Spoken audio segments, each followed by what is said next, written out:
Here's a calendar for the entire year. It's called Big Year. It's absolutely free. You can get it in the description below. And a user, a buyer of this, it's free, so everyone can buy it for $0. Candace, she asks, can we add holidays? And so in this video, I'm going to show you how to highlight the holidays, because this is a brand new feature. I've just created a new tab, but I'm actually going to add it to the very first tab, the big tab. But we'll also have this holidays here. I have in the settings tab here a list of holidays, and you can set your own holidays. You can add your own set of holidays. Right now it's like 14 cells, but I'll show you that you can add as many as you want, and I'll show you how to update this by the end of the video. But if you want to grab this, I'll put a link in the description below that you can get Big Year. It's absolutely free. But I just wanted to show you how to add holidays and highlight holidays, because I do something a little interesting, which is we're using the indirect formula and the match formula so that we match for all of the entire column here. So we're not just looking at each individual list. It's a little confusing, but it's really cool. Basically, we just want to add highlights to a list of holidays, but I don't know those holidays that you may have, and I want to make this calendar open and available to anyone in the world who might have different holidays, or you might have your own personal holidays, birthdays, you might have start and end of school, different days. So I want to add that here, give you the ability to add those on that settings tab. So what we're going to do first is go up to Format and Conditional Formatting. Now I want to select actually the entire range of the entire sheet. And I'm going to click here and add another rule. And the format rules is going to be custom formula is. Now in order to get weekends, what we had done is we had compared basically the cell that it's in, and we say indirect, and we're looking at the settings tab. And in our case, we might look at a very single cell and we might go, okay, is this date that? But we don't want to just say this date is that particular cell. We want to say, hey, look for this date in that range. So we can actually change this settings F4 to settings F4:F. And we're not going to do a direct equal sign. We're actually going to do match. And this match works exactly like it does in a cell. We're going to have our search key, then we're going to do a comma and look at the range. So the range is going to be this indirect settings F4 to F, or whatever column we're looking for. And the search type is 0. When we put our parentheses on it, we need to make sure inside the indirect we put the range in quotes. So that's sort of how indirect works. It says it's going to look at that range and in quotes. And you can see right away that we have this January, all of this is highlighted. But it's only the header here and this one cell, because this one cell is actually not just the month, it's actually the date, but it's formatted as the month. It was a little trick so that you're able to update just this one cell and everything will update.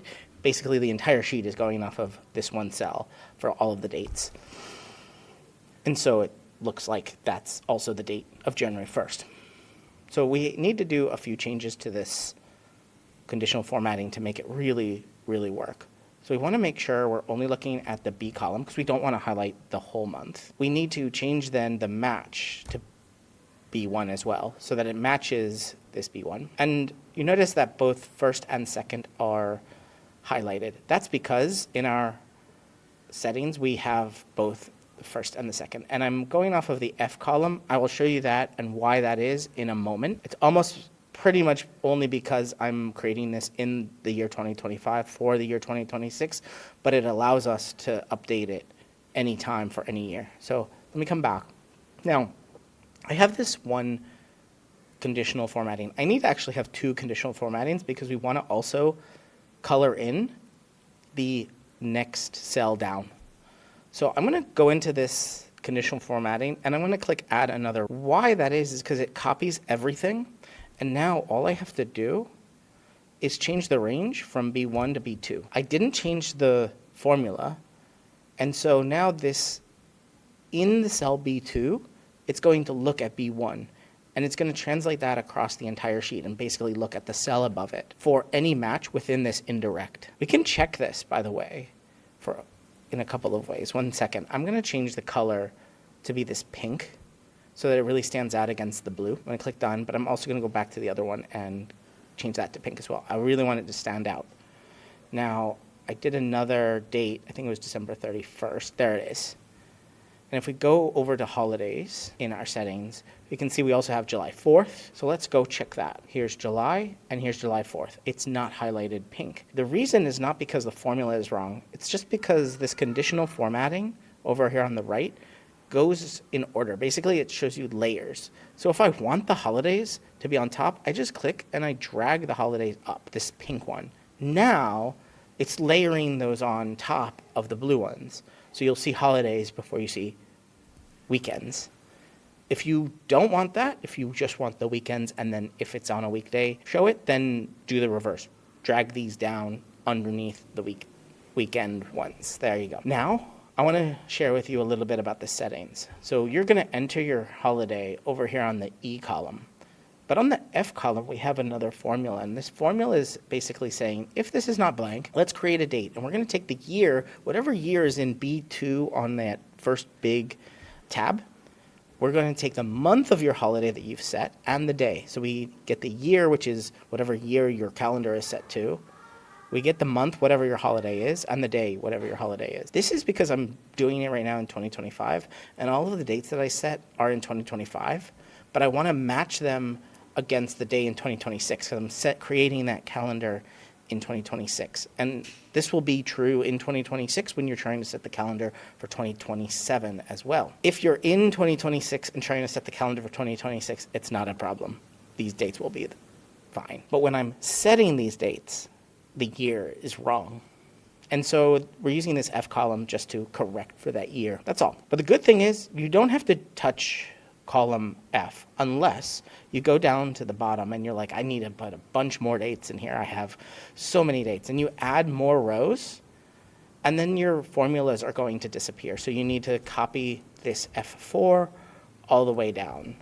And it'll have the formula in there now once you copy it. So that's one thing to look out for. Now, I've created a tab called Holidays, which has the exact same conditional formatting. That's because if you're using this and you don't want those holidays, go over to the big tab, click on the A1, right between A and 1, click on Format, Conditional Formatting, and then go to this top part and see the trash can to the right. Just click that Remove Rule, and you can do it for both of them, and it'll remove the holidays, and it'll just be a blank weekday. But I'm going to leave it in for now, so you have big and you have holidays, just in case you do delete it from big and you still want it. But also, I'm going to go to Settings, and I'm going to delete these holidays here. And if you're watching this video, that might be what you need to do, is go and set your holidays. But if you haven't gotten big year yet, if you haven't gotten this massive calendar, that's all of the entire year in one tab, and it has now 7 different formats. We have holidays, we have a focus, we have a school, we have a tall one that's vertical, we have checkboxes tiny and a mini version as well.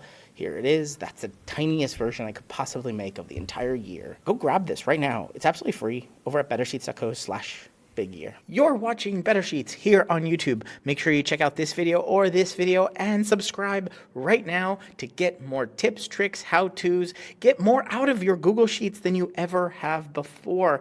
I'm excited to be making a ton more videos here. Ask me questions down in the comments and I will answer them in future videos. But for right now, right here, one of these videos is going to be your next Google Sheet.